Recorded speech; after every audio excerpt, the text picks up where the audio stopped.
이 시간에 저는 나다 두려워하지 말라라는 제목으로 오늘 말씀을 함께 나누기를 원합니다.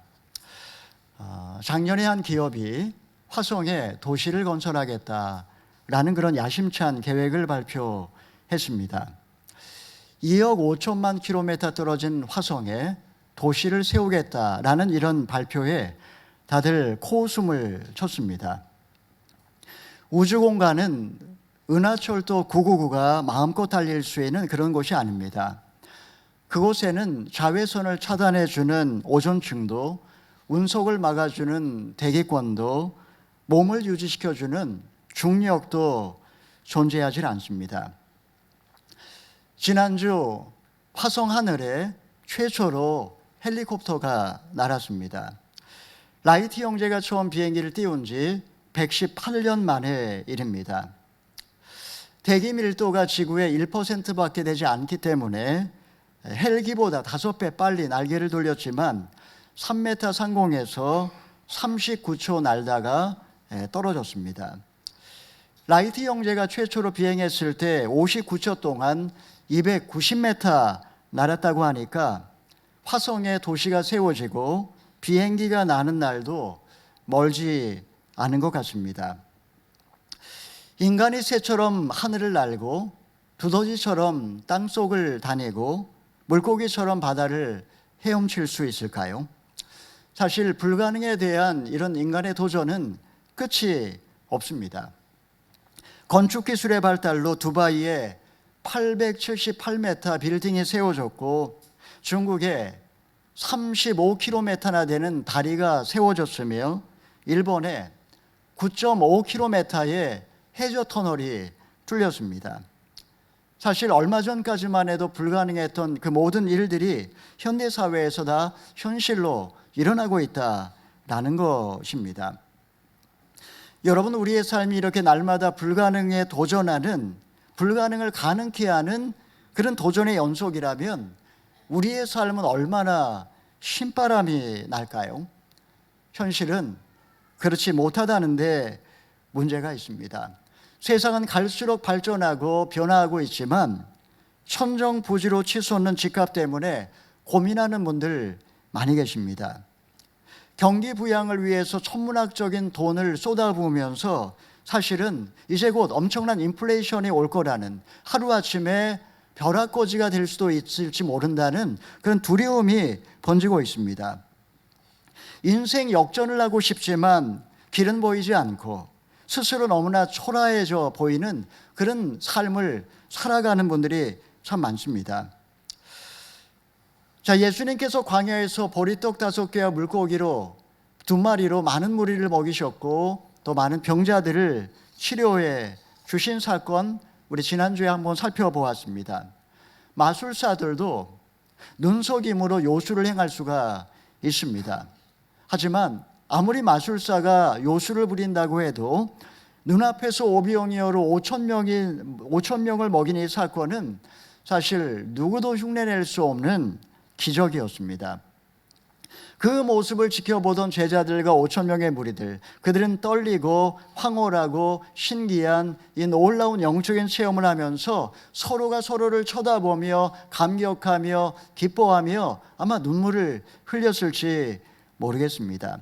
첫 번째로 예수님을 선지자로 믿게 된 무리들입니다. 우리 14절의 말씀을 읽어보겠습니다. 사람들은 예수께서 행하신 표적을 보고 말했습니다. 이분은 이 세상에 오신다던 그 예언자가 틀림없다. 3500년 전 모세는 신명기 18장 15절에서 이렇게 예언을 했습니다. 장차 나와 같은 예언자가 일어날 것이니 너희는 그의 말을 들어라. 여러분, 모세는 얼마나 능력 있는 종이었습니까? 우리가 지금 큐티 말씀을 통해 묵상하고 있지만 10가지 재앙을 내려서 바로와 그 신하들을 다 굴복시켰습니다. 많은 전리품을 갖고 이스라엘 백성과 함께 이집트를 나왔습니다.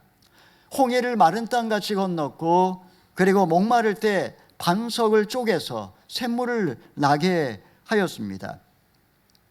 무리들은 오병이어 기적을 보면서 예수님이야말로 모세가 예언했던 세상에 오실 바로 그 예언자라고 믿게 되었습니다. 지금 무리들은 열광하고 있고 제자들 역시 너무나 기뻤습니다. 예수님의 주옥 같은 말씀이 울려 퍼질 때 무리들은 아멘으로 화답했고 하늘에 그 성령의 기름 부음이 흘러내리는 듯 하였습니다. 오병이어 사건 이후에 광야는 예배의 자리가 되었고 누구라도 이때 믿음의 불씨를 던진다면 기적이 일어나고 보응이 일어날 것 같은 그런 놀라운 축복의 시간이었습니다. 자, 이런 축복의 때 무리들이 어떻게 변질되었습니까? 우리 15절의 말씀을 읽어보겠습니다. 예수께서는 그들이 와서 강제로 자기를 왕을 삼으려 한다는 것을 아시고 혼자서 다시 산으로 올라가셨습니다. 무리들은 갑자기 엉뚱한 상상을 하기 시작했습니다. 그들은 자신들이 굶주리는 이유를 정치 문제로 보았습니다. 로마의 군합발 아래 신음하며 무거운 세금을 뜯기고 정치인들은 자기 배만 채우니까 우리가 이렇게 굶주리고 있다, 못 산다라고 생각을 했습니다. 영혼을 사랑하시고 돌봐주시는 그 예수님이 우리의 왕이 된다면 정말 풍요롭고 평화로운 세상이 도래하리라 믿어 의심치 않았습니다. 여러분, 그들의 주장이 틀린 말은 아닙니다. 대부분 그 당시에 가난한 사람들은 하루에 한 끼를 먹으며 허기를 때워야만 했습니다. 영양실조로 병든 사람이 너무나 많았고 그리고 정신병에 걸려있는 사람들이 흔했습니다. 정치인들은 노예를 거느리는 대농장을 소유했고 그들은 대부분 허랑방탕하게 살았습니다. 그런데 만약에 예수님이 왕이 되어 주신다면 오병이어 기적을 통해 먹는 문제를 해결해 주실 것이고 그러면 새 시대가 열릴 거라고 그들은 생각했던 거, 어떻게 보면 자연스러운 상상이라고 할 수 있습니다. 문제는 오병이어 사건을 계기로 해서 무리들의 관심이 급격하게 변질되기 시작했다라는 겁니다.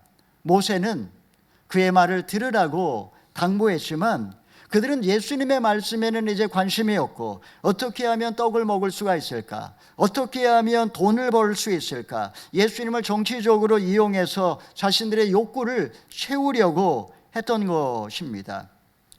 예수님을 왕으로 삼으려고 하는 모습에 제자들은 아마도 신바람이 났을 것 같고 예수님도 혹 유혹을 받았을지 모르겠습니다. 여러분, 높아지고 세력을 키우고 조직을 만들고 돈을 모아서 큰 일을 하는 거, 여러분, 이게 교회의 목적이 되어서는 안 됩니다.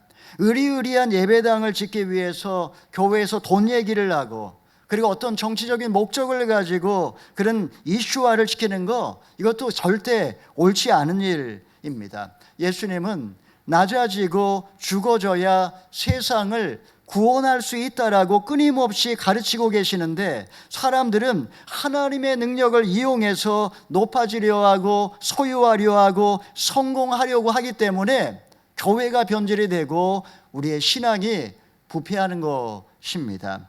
둘째로 물 위를 걸어오신 예수님입니다. 우리 16절 17절의 말씀을 읽어보겠습니다. 날이 저물자 예수의 제자들은 바다로 내려갔습니다. 거기서 그들은 배를 타고 바다를 건너 가버나움으로 향했습니다. 날은 이미 어두워졌고 예수께서는 아직 그들이 있는 곳으로 오지 않았습니다. 예수님은 무리들이 자신을 왕으로 삼으려고 하자 예수님은 그들과 결별하기로 결단을 내리셨습니다. 사실 예수님은 얼마든지 오병이어 기적을 다시 일으키실 수도 있었고 그리고 세상 왕이 되어서 이 세상을 바꾸고 싶은 그런 유혹을 받으셨을 것입니다. 여러분, 어느 누가 십자가 죽음의 길을 가고 싶은 사람이 있겠습니까? 하지만 예수님은 이런 유혹이 인간적인 생각이요 사단의 덫이라는 것을 금방 눈치채셨던 것 같습니다. 지난 3일 동안 기적을 행하고 그리고 말씀을 가르쳤지만 오병이어 사건은 백성들의 관심을 말씀에서 현실 문제로 옮겨 놓았습니다. 제자들 자신조차도 이제 예수님의 때가 되었다, 세상에 예수님의 이름을 드러내실 때가 되었다라고 생각을 했습니다. 그들 중에는 열심당원도 있었고 대부분이 시대에 대한 문제의식을 다들 갖고 있던 그런 사람들이었습니다.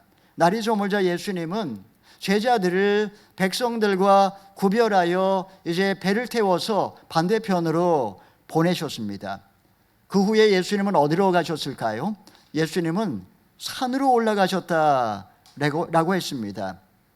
그날 밤에 주님은 이 시대를 어떻게 감당할 것인가 아마 고뇌하며 밤새 기도하셨을 것입니다. 그동안에 자신을 왕으로 삼고자 했던 대중들을 대상으로 말씀 사역과 치유 사역과 전도 사역을 해오셨습니다. 이제 남은 시간, 이 공생의 기간 동안에 예수님은 소수의 제자들과 시간을 함께 보내며 그들을 이 시대의 지도자로 양성하고자 그렇게 방향을 잡으셨던 것입니다.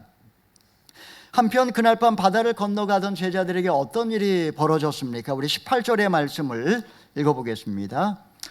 세찬 바람이 불어 물살이 거세어졌습니다. 예수님께서는 제자들이 열광주의에 빠지거나 아니면 정치에 오염되기를 원치 않으셨습니다. 제자들은 해변으로 내려왔고 배를 타고 갈릴리 호수 반대편으로 노를 젓기 시작했습니다. 해가 떨어지자 칠흑 같은 그런 밤이 되었습니다. 세찬 바람이 불어왔고 곧 물살이 거세졌습니다. 그들은 대부분이 다 노련한 뱃사람이었지만 역풍에 고전을 면치 못했고 오랜 시간 제자리에서 그저 맴돌 뿐이었습니다. 이때 예수님이 그들을 어떻게 도와주셨습니까? 우리 19절의 말씀 읽어봅니다. 그들이 노를 저어 한 25에서 30 스타디온쯤 갔을 때에 예수께서 물 위를 걸어서 배 쪽으로 다가오시는 것이 보였습니다. 그들은 두려웠습니다. 1스타디온이 한 185m에서 한 190m 정도 되는 그런 어떤 거리입니다. 25에서 30 스타디온이라고 했으니까 이 거리는 한 5km 정도 되는 그런 거리라고 할 수 있습니다. 다른 복음서를 보게 되면 배가 출발할 때 시간이 저녁 8시경이었습니다. 오병이어 기적이 일어났던 베세다에서 목적지인 가버나움까지 천천히 노를 저어도 1시간이면 갈 수 있는 그런 거리였습니다. 제자들은 캄캄한 어둠 속에서 7시간 동안 사투를 벌이고 있을 때 예수님께서 급히 바다 위를 걸어서 제자들을 찾아오셨다라는 것입니다. 물 위를 걸어다니는 그런 곤충이 있습니다. 소금쟁이, 우리가 흔히 그 조그마한 웅덩이에서 보는 그런 작은 곤충입니다. 그런데 이 소금쟁이가 물 위를 걷기 위하여 3가지 원리를 사용한다고 합니다. 첫 번째는 소금쟁이는 다리로 물 분자를 끌어당겨서 수면에 수막을 형성합니다. 그러니까 수면 장력을 이용해서 물을 걷습니다. 두 번째는 다리에 나 있는 빽빽한 털로 방수 효과를 최대한 활용합니다. 다리가 젖지 않고 방수기 때문에 오히려 표면 장력이 극대화가 됩니다. 세 번째는 이 소금쟁이를 보게 되면 다리가 사방으로 쫙 길게 뻗어 있습니다. 최대한 다리를 넓게 벌려서 무게의 중심을 분산시키고 다리의 접촉면을 극대화시킨 겁니다. 소금쟁이조차도 이 무리를 걷기 위해서는 이렇게 3가지 원리를 사용하는 겁니다. 단지 소금쟁이가 가볍기 때문에 무리를 뜬다? 이건 아니라는 것입니다. 자, 예수님께서 어떻게 무리를 걸으셨을까요? 소금쟁이처럼 이런 3가지 원리를 사용해서 걸으셨을까요? 전에 보니까 이스라엘의 한 마술사가 공중부양을 하는 것을 유튜브에 올린 적이 있었습니다. 허경영이라고 하는 그런 정치인은 자신이 축지법을 쓴다 이런 말을 해서 사람들을 현혹시킵니다. 여러분, 이 모든 것들은 사실 눈속임이요 거짓말입니다. 인간의 몸을 입으신 예수님께서 무리를 걷기 위해서는 한 가지 조건이 필요합니다. 몸무게가 제로가 되어야 합니다. 만약에 몸무게가 제로가 된다면 더 이상 인간일 수가 없고 제자들의 말처럼 몸이 없는 유령일 뿐입니다. 그러면 예수님이 어떻게 무리를 걸으셨던 것일까요? 인간의 몸을 입으신 예수님이 무리를 걸으실 수 있는 비결은 그 순간에 물을 딱딱하게 만드시는 것입니다. 호수에는 지금 광풍이 불어닥치고 있고 파도가 치고 있지만 예수님께서 바다에 발을 내딛는 그 순간에 땅처럼 견고해졌습니다. 예수님께서는 제자들이 지금 파도에, 그 광풍에 곤경에 처한 것을 아시고 바다 위를 달려서 제자들을 찾아오셨습니다. 제자들은 그 모습을 통해서 예수님이야말로 이 땅에 오신 하나님, 피조 세계를 다스리시는 창조주 하나님이라는 사실을 고백하지 않을 수가 없었던 것입니다. 여러분, 성경에 이렇게 물을 딱딱하게 만든 그런 사건이 있습니다. 모세가 홍해를 마른 땅같이 건널 때입니다. 그때 양쪽에 바다가 거대한 댐처럼 높게 세워졌고 백성들은 동틀 때까지 안전하게 바다를 건넜습니다. 이집트의 군대는 그 보이지 아니하는 댐이 갑자기 무너져 내리면서 바다에 빠져서 모두 다 죽고 말았습니다. 여호수아가 요단강을 건널 때에는 조금 다른 모습으로 댐이 만들어졌습니다. 저 위에서부터 흘러내리던 물이 그쳐서 저 멀리 아담읍 변방에 거대한 댐처럼 물이 쌓였다라고 여호수아서에 보면 나와 있습니다. 예수님께서는 홍해를 가르시고 요단강 물을 멈추게 하셨던 바로 그 능력으로 바다 위를 딱딱하게 하고 그 위를 걸어 오셨습니다. 이때 하박국의 선지자는 그 예수님의 모습을 이렇게 예언합니다. 주께서 말을 타시고 바다, 곧 큰 물의 파도를 밟으셨나이다. 여러분, 갈릴리에 다리를 만든다면 수십 년이 걸릴 겁니다. 만약에 요단강에 댐을 만든다면 수많은 인력을 동원해야 할 것입니다. 전능하신 주님은 제자들을 돕기 위하여 바다 위를 달려서 찾아오셨습니다. 여러분, 우리는 세상을 살아가면서 인간의 힘으로 안 될 때가 참 많이 있습니다. 아무리 애를 써도 제자리를 맴돌 뿐 고전을 면치 못합니다. 성경에 항상 답은 성경에 있습니다. 너는 내게 부르짖어라. 내가 내게 응답하겠고 내가 알지 못하는 크고 기이한 일을 내게 보이리라. 주님은 우리의 처지를 결코 외면하지 않으시고 곤경에 처한 우리를 구원하기 위하여 달려오셔서 기적을 행하실 줄 믿으시기를 바랍니다. 예수님은 두려움에 사로잡혀 있는 제자들에게 뭐라고 말씀하셨습니까? 우리 20절, 21절의 말씀을 읽어보겠습니다. 그러자 예수께서 그들에게 말씀하셨습니다. 나다, 두려워하지 말라. 그러자 그들은 기꺼이 예수를 배 안으로 모셨습니다. 배는 곧 그들이 가려던 땅에 도착했습니다. 제자들은 물귀신이 될까 봐 두려워하고 있었습니다. 예수님께서는 나다, 두려워 말라 라고 말씀을 하셨습니다. 제자들은 죽을 때가 되니까 헛개비가 보인다고 아마 그렇게 비명을 질렀을 것입니다. 비록 20대 청년이라 할지라도 죽음의 공포가 밀려오게 되면 두렵지 않은 사람은 아무도 없습니다. 나의 인생에 광풍이 몰려오면 망할 것 같고 빠져 죽을 것 같고 지금 당장 내 모든 게 다 끝장이 날 것 같습니다. 예수님께서는 내니 두려워하지 말라. 내가 너희와 함께 있으니 두려워하지 말라 라고 말씀을 하고 계십니다. 바람이 불고 파도가 일렁이면 우리는 심장이 빨라지고 호흡이 가빠지면서 죽을 것 같이 두렵습니다. 하지만 많은 경우에 이 두려움의 실체는 대부분의 경우에 두려움은 하나의 실상이 아니라 그림자인 경우가 많습니다. 우리는 그림자를 보고 두려워하는 겁니다. 아직 일어나지 않은 미래를 미리 예측하고 두려워하는 거죠. 전능하신 주님이 계시다면 무엇을 두려워하며 누구를 무서워하겠습니까? 오늘날 20대, 30대 공황장애 환자들이 급격히 늘고 있습니다. 공황장애란 죽음이 임박할 것 같은, 죽을 것 같은 그런 극심한 불안과 함께 두통, 현기증, 가슴 떨림, 호흡 곤란, 저림 이런 육체적인 증상을 수반하는 불안장애 일종입니다. 대부분의 경우 학업이라든가 어떤 취업이라든가 관계 스트레스라든가 이런 게 주요 원인이고 한 25% 정도는 우울증을 동반하기도 합니다. 차갑고 무정한 이런 정글과 같은 세상 속에 상처받고 힘겨워하며 이렇게 심리적인 어려움을 겪는 분들이 참 많이 있습니다. 여러분, 인간의 힘으로 내가 해야 되겠다, 인간의 힘으로 해결하려고 하면 힘은 힘대로 들고 고생은 고생대로 하고 제자리만 맴돌 뿐입니다.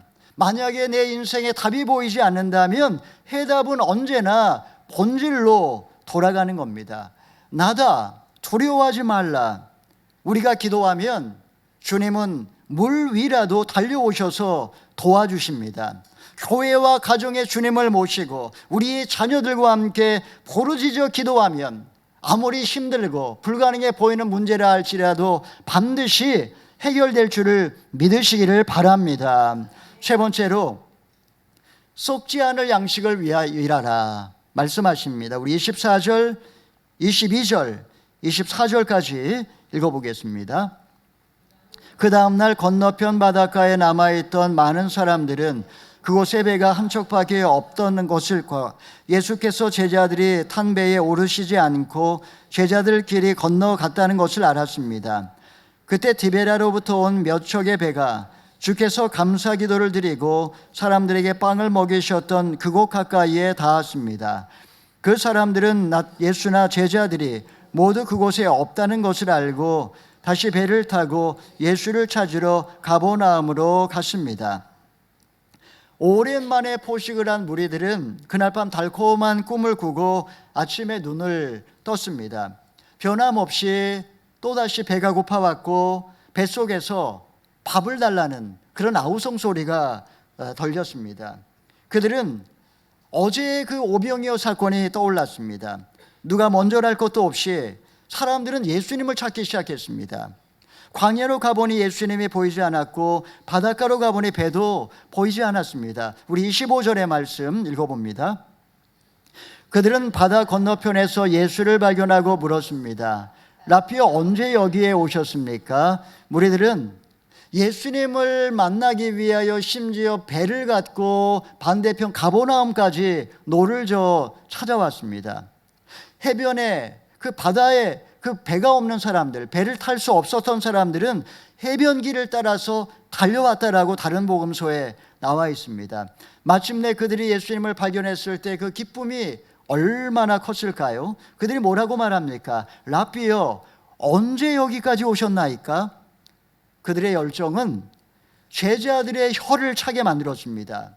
문제 많은 양들을 떠나서 좀 한가하게 쉬고 싶었던 제자들은 아침부터 그들의 인사가 전혀 반갑지를 않았습니다. 자, 그들이 이토록 예수님을 찾는 이유가 무엇입니까? 우리 26절의 말씀 읽어보겠습니다. 예수께서 대답하셨습니다. 내가 진실로 진실로 너희에게 말한다. 너희가 나를 찾는 까닭은 표적을 보았기 때문이 아니라 빵을 먹고 배가 불렀기 때문이다. 예수님께서는 정색을 하며 그들 마음에 숨은 의도를 지적하셨습니다. 처음에 그들이 예수님께 나온 이유는 분명 표적을 보았고 말씀을 갈망했기 때문이었습니다. 배고프고 힘들었지만 말씀을 들었을 때 행복했고 기적을 보았을 때 그들은 감격을 했습니다. 하지만 오병이어 사건 이후에 상황이 달라졌습니다. 빵을 먹고 배가 불렀던 것을 기억하면서 지금 오직 유일한 관심은 예수님께 빵을 달라는 것, 이것이 이제 그들의 관심사가 되고 만 것입니다. 자, 그러면 예수님께서 그들을 어떻게 도와주셨습니까? 우리 마지막으로 27절의 말씀을 읽어보겠습니다. 썩어 없어질 양식을 위해 일하지 말고 영생하기까지 남아있을 양식을 위해 일하라. 인자가 너희에게 이 양식을 줄 것이다. 아버지 하나님께서 인자를 인정하셨기 때문이다. 예수님은 지금 그들이 원하는 양식은 썩는 양식이라고 말씀하셨습니다. 여러분, 우리가 먹는 양식은 모두 다 썩는 양식입니다. 쌀도 고기도 채소도 다 썩습니다. 어떻게 보면 우리가 이 음식을 먹어 소화시키는 과정 자체가 효소를 분비해서 그 모든 것을 썩게 만드는 과정이다 라고 해도 틀린 말은 아닙니다. 돌이나 흙은 무기물이기 때문에 썩지 않습니다. 우리가 영양분을 보충하려면 썩는 양식이어야 합니다.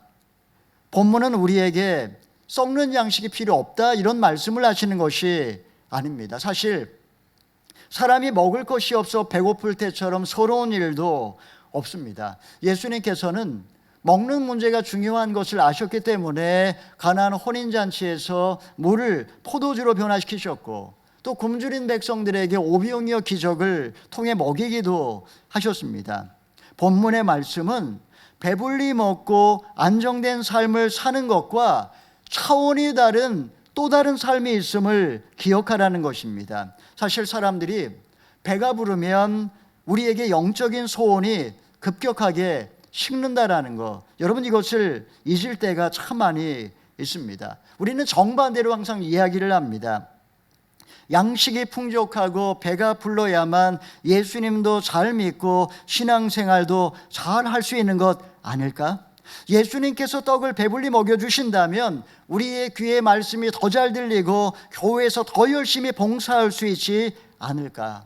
우리는 이런 생각을 합니다. 하지만 현실은 정반대입니다.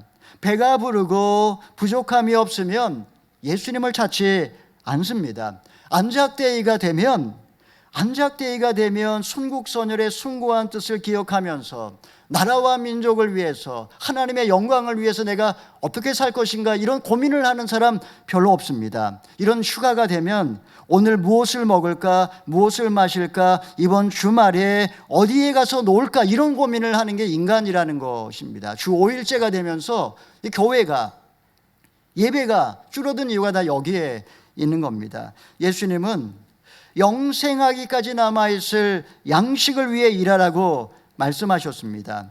먹으면 없어지고 시간이 지나면 썩어버리는 육의 양식이 아니라 생명을 가져다주는 영의 양식을 위해 일하라는 뜻입니다. 세상에 그런 양식이 어디에 있습니까?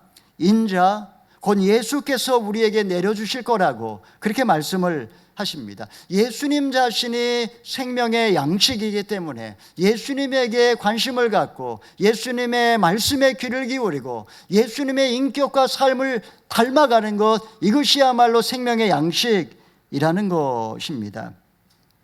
여러분, 세상에 솔로몬만큼 부유하고 풍요로운 삶을 산 사람은 없었습니다. 그는 다양한 종류의 진미를 먹었고 매일 파티를 즐겼습니다. 성경에 보면 그가 매일마다 요리할 때 필요한 그 음식의 양이 얼마나 대단했는지를 다 일일이 기록해 놓고 있습니다. 하지만 솔로몬은 아무리 먹어도 식욕이 채워지지 않는다라고 그는 고백을 했습니다. 해밍웨이는 카리브해에 별장을 짓고 사냥과 낚시와 문필 활동을 하며 살았습니다. 그는 절세의 미인들과 사랑을 속삭이며 로맨스를 즐겼습니다. 이런 그가 결국 권총자살로 생을 마감하고 만 것입니다. 여러분, 우리의 인생은 죽음이라는 종착역을 향해 달리는 열차에서 파티를 열고 춤을 추며 만찬을 즐기는 것과 같습니다. 눈을 돌려서 창밖을 한번 바라보십시오. 여러분의 열차는 지금 어디쯤 달리고 있으며 도대체 어디를 향해 질주하고 있습니까? 만약에 정지된 기차에서 영원히 놀고 먹으며 즐길 수 있다면 거기에 소망을 두고 살아도 무방합니다. 여러분, 우리의 인생은 탈 때가 있다면 내릴 때가 있습니다. 죽음으로 끝나는 종착역이 있는가 하면 영생을 향해 달리는 환승역도 있습니다. 여러분은 과연 어떤 열차를 타고 싶으십니까? 맛있는 것 먹고 파티를 즐기다가 죽음이라는 종착역에 내려야 하는 사망이라는 열차를 타고 싶습니까? 영생으로 달려가는 생명의 열차로 갈아타고 싶으십니까? 사랑하는 여러분, 예수님은 하늘로서 내려오신 생명의 양식이 되십니다. 내가 처음 예수님을 믿었을 때 그 감격과 그 감사, 나의 그 순수한 마음이 여전히 변치 않고 남아 있습니까? 아니면 예수님을 수단화시키고 나의 욕망의 충족을 위해 이용하고 있지는 않습니까? 여러분 인생에 지금 밤이 찾아왔고 여러분 인생에 지금 광풍이 몰아치고 있다면, 그래서 여러분이 길을 잃어버렸다면 내 인생의 목적과 방향을 다시 점검하라는 주님의 뜻일 가능성이 높습니다. 사랑하는 성도 여러분, 주님이 말씀하십니다. 나다 두려워하지 말라. 주님이 함께 하시기 위해 두려워할 필요가 없습니다. 피조 세계를 다스리시는 전능하신 주님께 맡기시고 여러분 기도하시기를 바랍니다. 내 인생에 지금 어디쯤 와 있고 장차 어디를 향해 가고 있는지 점검하시고 남은 인생 썩지 않는 양식을 위해 일하시며 마침내 영생을 향해 달려가시는 저와 여러분 다 되기를 주님의 이름으로 축원합니다. 아멘. 이 시간에 말씀에 의지하여 기도하기 전에 함께 찬양하기 원합니다. 큰 물결이 설레는 어두운 바다, 저 등대의 불빛도 희미한데 이 풍랑에 배제어 항해하는 이 작은 뱃사공 주님이시라. 나 두려움 없네, 주 예수님 늘 깨어 계시도다. 흉흉한 바다 지나며 저 소망의 나라에 이르리라. 우리 찬송가 가사를 생각하며 함께 참양하겠습니다.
여러분, 지금 불빛이 희미한 어두운 바다에서 홀로 외롭게 그렇게 힘겨운 노를 젓고 계시지는 않습니까? 인생살이에 힘겨워하며 예측할 수 없는 미래를 두려워하며 그렇게 낙심해 있지는 않습니까? 도대체 예수님을 믿는다라는 것이 무엇일까요? 우리가 믿는 주님은 피조 세계의 질서를 거슬러 역사하시는 전능하신 하나님인 줄 믿습니다. 나다 두려워 말라. 주님께 소망을 두는 자는 복이 있습니다. 주님, 우리가 날마다 그 주님께 나아가게 하여 주시옵시고 주님이 주시는 생명의 양식을 누리게 하여 주시옵소서. 더 이상 썩을 양식을 위해 살지 말고 썩지 않은 영원한 양식을 위하여 살아가게 하여 주시옵소서. 우리 나 자신을 위하여 주여 한번 외치고 간절하게 기도하겠습니다. 주여, 자비로우신 하나님 아버지, 하나님 아버지, 이 시간에 영원한 양식을 위하여 썩지 않는 양식을 위하여 살아가기를 주님 원합니다. 하나님 아버지, 희미한 불빛 어두운 바다에서 힘겹게 노를 저으며 살아가는 우리 가련한 인생들에게 달려오셔서 도와주시는 그 주님, 그 주님을 의지하고 믿음으로 살아갈 수 있도록 두려움 없이 주님과 동행하며 살아가게 주님 도와 주시옵소서. 하나님 아버지, 우리가 사는 날 동안에 주님과 동행하며 두려움 없이 살게 하여 주시옵소서. 썩어질 세상 것에 소망 두지 아니하고 썩지 않을 영원한 가치를 위하여 남은 삶을 살아가게 하여 주시옵소서. 세상 것조차 욕망의 노예가 되지 않게 하시고 생명의 양식 대신 예수님께 나와 날마다 그의 살을 먹고 마심으로 풍성한 생명을 누리게 하시고 마침내 영생을 누리게 하여 주시옵소서. 예수님의 이름으로 기도하옵나이다. 아멘.